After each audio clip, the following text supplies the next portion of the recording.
Welcome back to The Grind. In this video, we're going to try to rapidly review all the fights of the Grandmaster's Gauntlet and give some tips and tricks. Now, this Dr. Doom has size matters and bubble shields, so when you block, you're going to eventually have your block proficiency reduced, and eventually they go unblockable. And with the size matters, there also is micro reflect, so most champions can still parry heavy, but if you have a champion that's not large or extra large, most of your hits are actually going to be dealing damage back to you.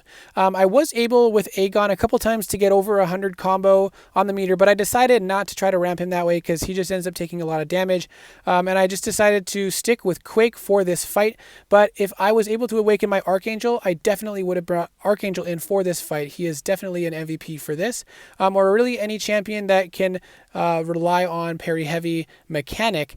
But because of the fact that Dr. Doom will frequently be going into his aura if you let him throw a special one, then you can't heavy attack during that period because he'll be like unstoppable and he'll counter you and you'll end up dying that way. But with Archangel, if you have enough neurotoxins active, Archangel can bypass the aura, so you don't have to worry about it. Now, Quake as a whole doesn't worry about anything really. I did take a combo to the face, but I did manage to finish this in a solo, and that's when I knew I was going to continue my run. Now, with Terrax, my only really counter for Terrax was Quake, so I did rely on Quake for this fight. He has energized, and so he'll gain power very quickly. He also has power from afar, so if you're not staying close to him, then he's going to be gaining power. So he can get a lot of power in this fight, which means he's going to have his rock shields active a lot. Now, a great counter for this is Namor, because if you play very aggressive, you can reflect back the rock damage and keep him in this form as long as possible, because if you keep hitting into him and dealing damage, then he's going to continue feeding on power, especially because of the energized. So you can keep him in this form for a long period of time, and he plays very aggressive, so you can just do lots of dash back intercepts and keep him in that stage as long as possible with Namor and reflecting the damage back as much as possible. And then when it ends, you have to make sure to bait out a special attack to put him back into that stage. Now with Quake, as soon as you get his power out and then just Quake him in the corner, as long as you keep the concussions active, he doesn't really gain power. The only thing to consider is that if you accidentally release your heavy attack and hit him with the heavy attack, I do that sometimes because I'm not a pro Quake player, and we're going to see that shortly what happens when you hit him with a single heavy attack. Because of the energize, he ends up getting a full bar of power. So one single mistake to hit him with a heavy attack results in him having a full bar of power, and that means you're going to have to bait out a special attack and worry about the rock stacks once again. So that is something you'll want to keep in mind. You don't want to make that mistake at all. And in some fights, in most fights really, you can drop a heavy attack to create some space and kind of reset yourself, but in this fight it's not something that you can really do. So you can see I started to have issues after he got a bar of power, and I was caught off guard and then started making mistakes, and I was not able to outlast it. I did end up dying from this, and I was able to get Terrax down with 2 revives, so 3 fights with Quake to finish it off, because I did end up making a few mistakes along the way. And I had expected this to be the case coming in here because I'm not a proficient Quake player. I would say I'm about average or maybe a little bit over average, but I didn't want to rely on parrying with Quake because they have high attack values in the Grandmaster's Gauntlet. But I did in some fights do some of the parries in certain situations.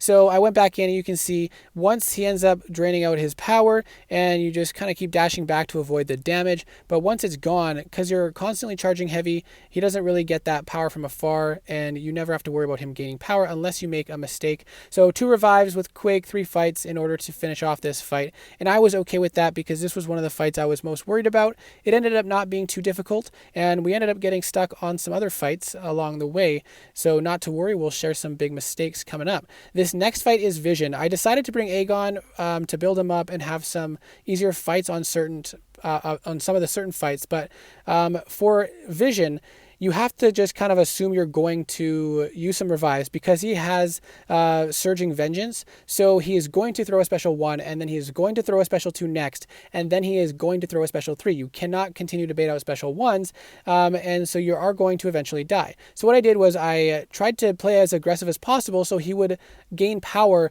less often, which means he would get his specials less frequently. So bait out a special 1, then a special 2, and then as soon as you're going to push him to a special 3, you want to get a full combo combo in if possible, and then throw off your special 3, and then get in as much hits as possible during that stun after the special 3. Ideally, start another combo right before the stun expires, do a full 6-hit combo, and throw off your special 1 to get as many hits as possible in order to bank them for your combo meter. And then I ended up having to revive 3 times to finish this off. You can see this is the second time, and each time we end up getting more and more health with each run and trying to get that stun off right before he gets 3 bars of power and get as many hits in as possible, throw off a special 1.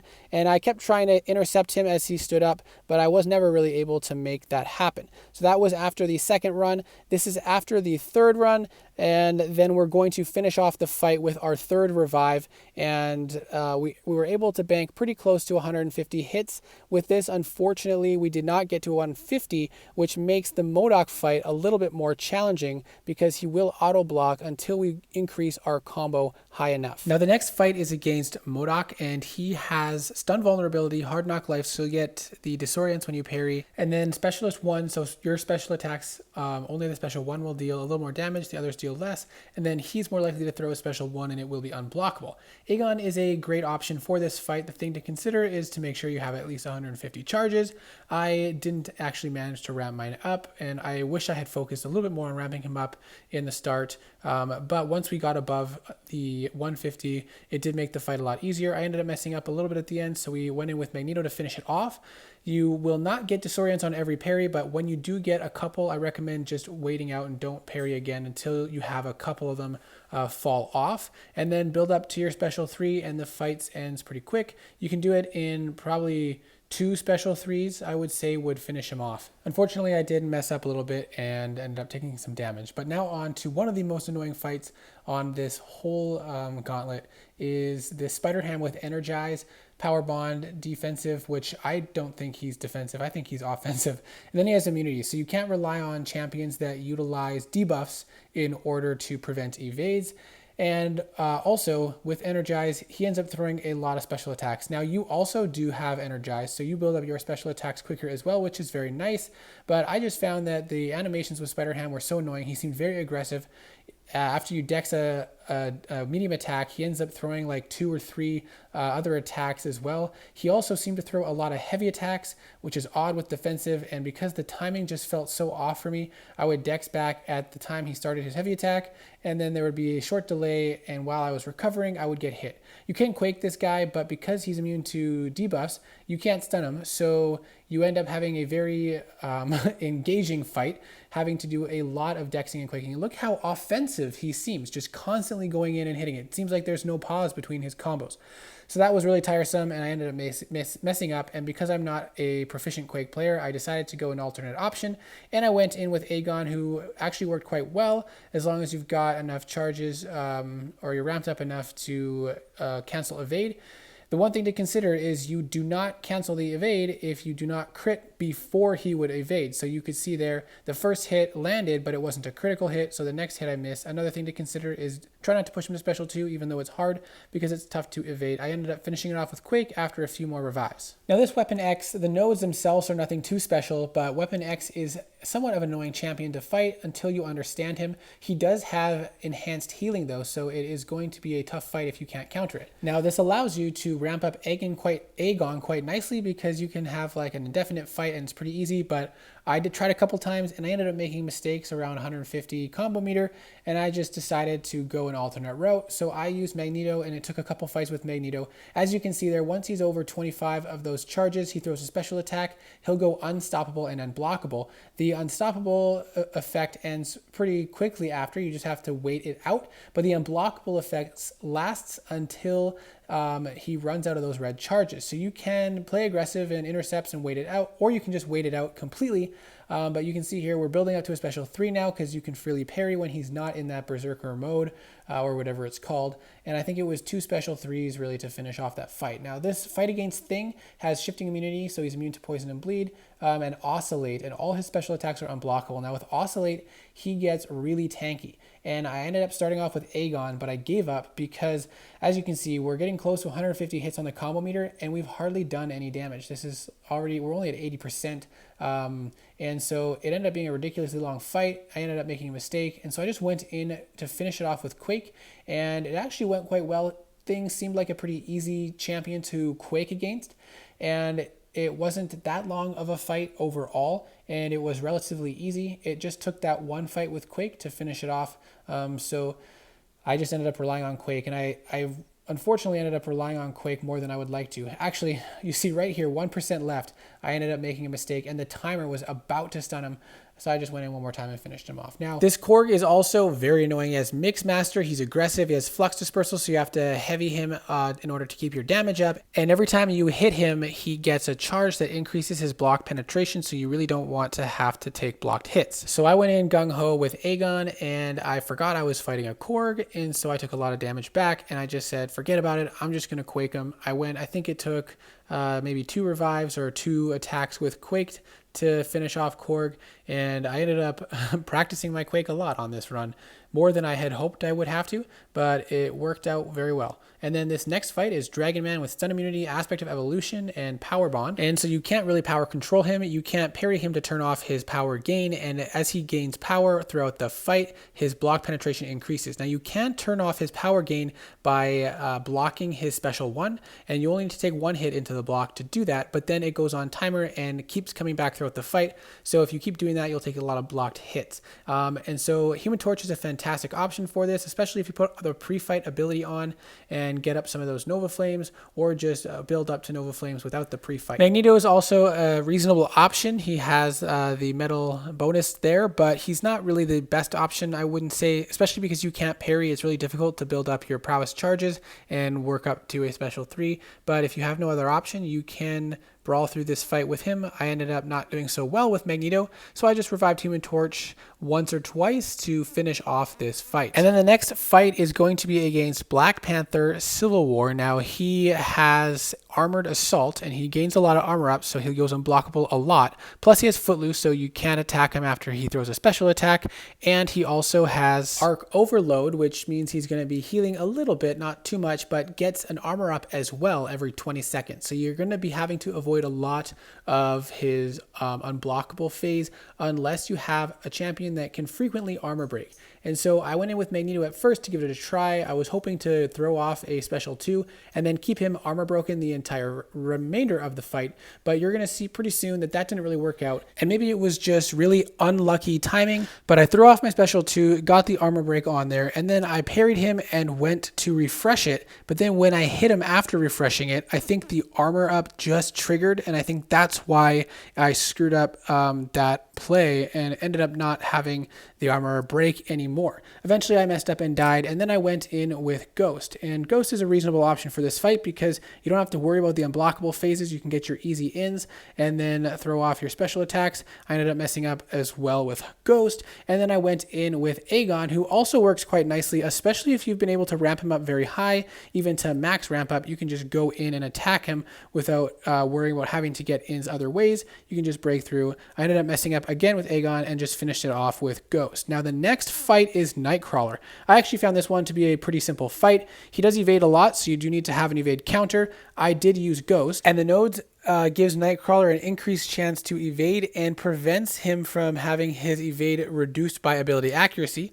Thankfully, Ghost does not use ability accuracy to prevent evade. It's just based on her critical hits, cannot miss. So Ghost is a really good option for this, and you can switch him into Swashbuckling, which makes it a little bit even easier. You don't even have to worry about it. You can chain on heavies and not have to worry about him evading. So it was a pretty straightforward fight with Ghost, and any champion that can prevent evade without reducing ability accuracy should work just fine. And now the next fight is Spider-Gwen with Window of Opportunity, Stun, and One Eye Open. So at some points, if you stun her, you'll be stunned back instead, and at other points, any damage, or at all times, I guess, any damage you do while the opponent is stunned will actually be reflected back to you as well. So basically, you just want to pretend this is a stun immune matchup. Unless you're using Namor, then you can use One-Eyed Open to help deal increased damage. And look at how many times she evades sometimes. Just back-to-back evading so many times. And again, with Aegon, you have to land a critical hit in order to get the true accuracy. So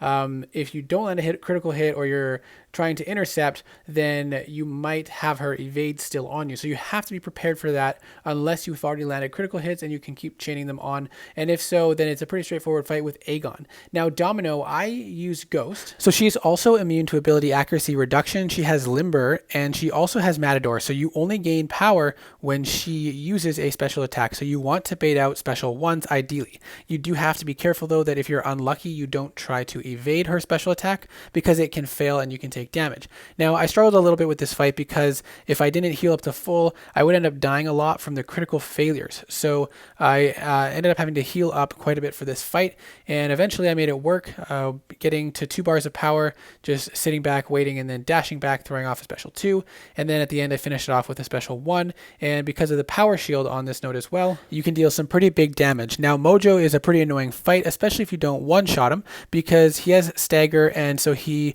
can nullify a lot of buffs. So if you're next to him for a long period, you'll start to build up staggers, and then if you dex back and trigger a buff, then Mojo can trigger degeneration. Now, I started off this fight with Magneto, and he actually worked pretty good. You see, we got off our first special 3. I don't think I started the fight full health, but the bleeds are ticking pretty strong. We're avoiding dexing and triggering dexterity as much as possible, but we do trigger a lot of prowess throughout the fight, and now we're getting those hater buffs on us. You can see with that one special 3, we got him down to 45%. Then I get backed into a corner, and eventually we get a degeneration triggered on us, and it kills us pretty quick. And then I went in with Human Torch, also a pretty good option, especially if you use the pre-fight ability. The thing is, after the first time you fight Mojo, he starts to build up those charges, and they carry over into the next fight. So anytime you get degen, the degen damage can be crazy. I finished off the fight, I believe, with Quake. Quake works pretty well. My goal was to not dex, so I would parry after each evade, and that seemed to work pretty good, but eventually I did get some degen damage. And the next fight is against Immortal Abomination. Basically, he has under pressure, and then if you apply a bleed to him, it actually gets reflected back to you, and so if you're not bleed immune, then that can be problematic. There's also a node where if one of your ability by chance fails, you will get a heal block and a power lock applied to you, so that's something you'll have to keep in mind. Aegon is also a great option, but you can see when I use the special 2, I got the bleed on me, but I was able to shrug it off when I went in to attack him, and then I did make a mistake. I just finished off the fight with Quake, a very good option as well if you have her. A lot of these fights too, you can use Archangel, and so keep that in mind. If you do have Archangel, that will make your run a lot easier. Now, against Apocalypse, the nodes aren't really that troublesome. You just don't want to use a robot, and also any champion will be treated like a mutant champion, so when you die the first time, he'll get his full charges. But the problem with Apocalypse is that he does so much damage through the block, so if you take a lot of hits, then you're going to die really quick. So I tried as best as I could to push him to special 2s,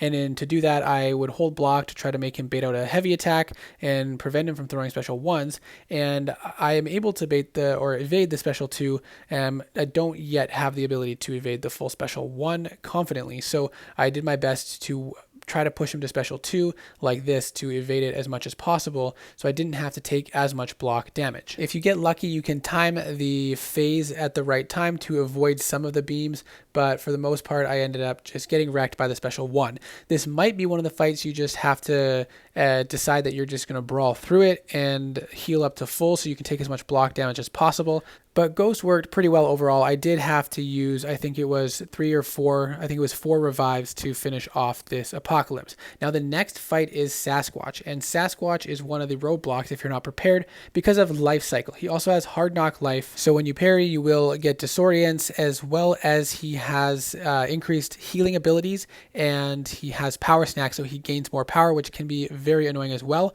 My goal was to work him down with Aegon first, and then come in with Human Torch with the pre-fight on, so that I would be able to deal damage over time and just knock him down to kill him, but I should have worked him down a little lower, and so I had to rely on Quake. And the goal with Quake is to wait until you get the stun and aftershock, and then release your heavy attack to knock him down, so that the damage from that will kill him when life cycle is shut down. Unfortunately, I do not have the clip of when I defeated him, but it's basically, as I explained, you just heavy attack as soon as that aftershock triggers. Now, this next fight with Killmonger has sharpened claws, so every time you take a blocked hit, you're going to get bleeds on you. If you're a robot, it'll be a shock damage, and also it has polka dot power, so you don't gain power the normal ways. You have to gain power by applying a damage over time effect. However, Ghost can actually gain power if she's awakened because she still gains power from taking phased hits. So the goal here is actually, I'm not sure if it's bugged, but the first time he has the reflection damage phase on, the reverberation, you don't actually take damage from hitting him, but once it comes back up after that, then striking into him will deal a lot of damage back to you, and so you really want to avoid that, and that can mean you get pushed way back into the corner. With Ghost, if you take a parry, then you get the bleeds on you, then you can dash back and convert that into more damage. So Ghost can really take advantage of that node, and it can actually really help the damage go a lot higher in this fight. But again, you have to play around the reverberation. You really do not want to attack him during that reverberation cycle, and then you want to go in after that and deal as much damage as you can and push him back to his corner so you don't end up backed up against the wall while you're waiting out the reverberation phase, like you can see here, and then I get cornered and end up messing up and dying. But we did end up finishing off the fight with Aegon. And the nice thing about Aegon is you can parry, because when you crit, you're going to shrug off all the bleeds, but you do have to be very careful during the reverberation phase. You're going to be taking damage like you see there. I lost a lot of health, but we did manage to finish off the fight. And now the next fight we're going to talk about is against Void with long distance relationship and power shield, as well as shifting immunity. So because of long distance relationship, when you stand close to him, you're going to get a debuff on you, and that's going to deal damage because of Void. So you will have to be careful not to stay too close to him and only do a few hits at a time, but you also have to manage your hit count so that you can cross an interval of 10 every time he triggers a debuff, or you just attack into his block, because every time you crit through the block, you're going to deal damage. Now here is how you want to play it with Aegon. You want to time your special attack right before he switches from bleed immunity to poison immunity, charge your heavy so you get the furies, and then launch your special 2, get that massive damage and that massive bleed, and maximize the duration that is during his non-immune phase. Now the last fight before the boss is Nick Fury. He has Lion Heart, so he has increased healing, and if you try to reverse it, you'll take damage. He has Vigor, so he's triggering heals every 15 seconds, and he also has Kinetic Transference, so if you block his special 1, he's going to gain a lot of power back. Now, I relied a lot on Aegon for this. I don't have the full fight, but Quake did a lot of work as well. Aegon worked quite nicely. I brought him in just to try to push him through the first phase, but I managed to survive into the second phase and finish off the fight with him as well. Now, unfortunately, I did not have the full clip of Nameless Thanos because my phone didn't save it, but I do have the last phase here where you have to try to intercept to get that indestructible charge,